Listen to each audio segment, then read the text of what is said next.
G'day, my name's Pat Norman and I'm one of the academic liaison librarians that looks after the business school. Today I'm going to introduce you to a few of the library's resources and why you might want to use them when you're doing assignments at the university. So I'm sure you're already very used to using search engines like Google to find information on the internet. But the thing about Google is that anybody can access it and everybody knows how to use it poorly. What we find when people rely on Google to do their research is that they're often drawing on sources that aren't as reliable or accurate as some of the materials that we have in the library's databases at the university. We like to think of it as a kind of hierarchy of trustworthiness. So at the top of that, you've got peer-reviewed academic literature. This is literature that's been put together by academics, it's been assessed by other experts in the field and published in academic journals. So we're talking here about top-tier information, stuff that requires a lot of effort and a lot of fact-checking and a lot of accuracy before it can be published. The next one down is what we call grey literature and reports. So these are often produced by think tanks, government agencies and consultancies. You do have to be a little bit more careful with grey literature because some of those reports can be commissioned with a particular objective in mind. So thinking about why these reports were written and who it's written by is really important before you start using them.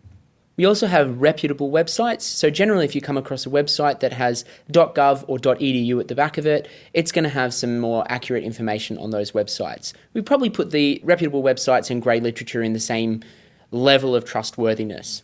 Next one down, we've got trade journals and news media. So trade journals are produced within particular industries and they discuss current trends. They translate a lot of peer-reviewed academic research into terms that are relatable to industries and companies.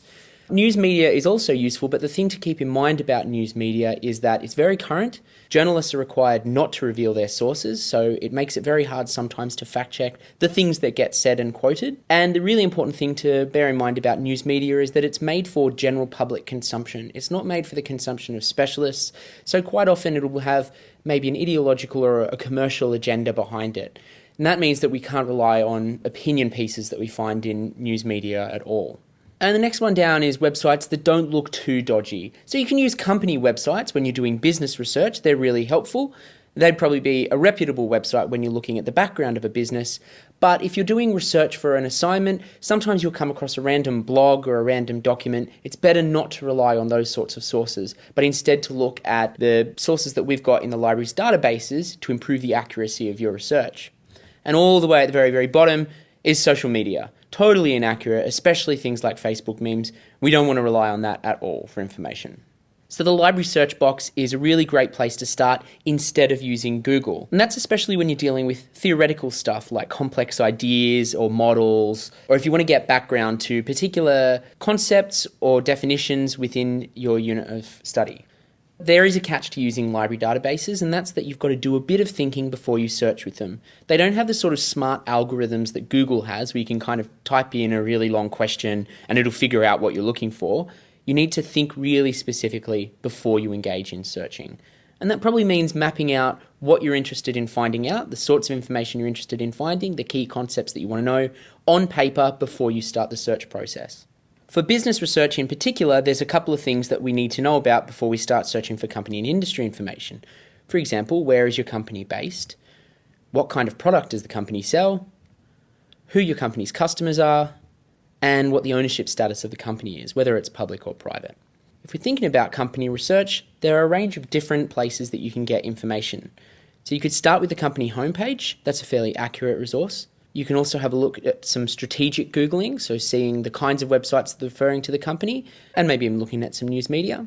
Being really careful about the way we use Wikipedia. This is good for an overview and a background, and potentially there might be references on the Wikipedia site that you could use.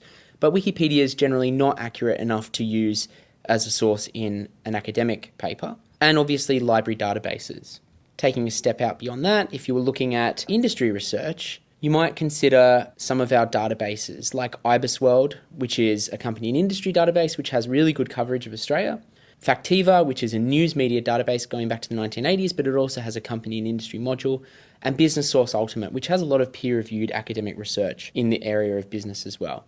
We also have a number of other databases and access to paid sections of the Australian Bureau of Statistics website. So you actually get a lot more data access through the library's databases than you would by doing a regular Google search. Think of it as a way to jump over the paywalls that you'll find on a normal Google search. And any kind of research can build out from there. You might be looking, if you're doing a pestle analysis, at political, economic, social, legal and regulatory, technological or environmental factors. All of those things are better off researched through peer-reviewed or reputable sources of information than by just doing a regular Google search and seeing what comes up. That's not to say that you can't use Google, it's just to rely on information that you find from more accurate sources first. So anytime you're doing searching like this, it's really crucial that you identify key concepts before you dive into one of the library's databases. That might be the industry that you're working with, the company name that you're working with, or potentially any models or concepts that you're using. So what are the advantages of using our databases over Google?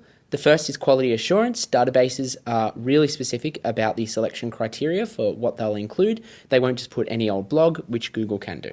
They have more sophisticated search and filtering functions. So by doing that pre-work and identifying key concepts that you want to search for, you can actually filter for year, source type, subject area, and a whole lot more. This is a function that doesn't exist on Google, and it is a way to narrow down millions of useless results and get it down to a couple of hundred or even a couple of dozen really good sources. And it actually provides access to review articles which summarise past literature, but also by using library databases, you'll get access to articles that are paywalled on the wider internet. If you want more help during this subject, I recommend visiting our subject guides, sydney.edu.au/library. You'll find a link underneath the search box. You can also visit tinyurl.com/buzzlibhelp for contact details for Academic Liaison Librarian.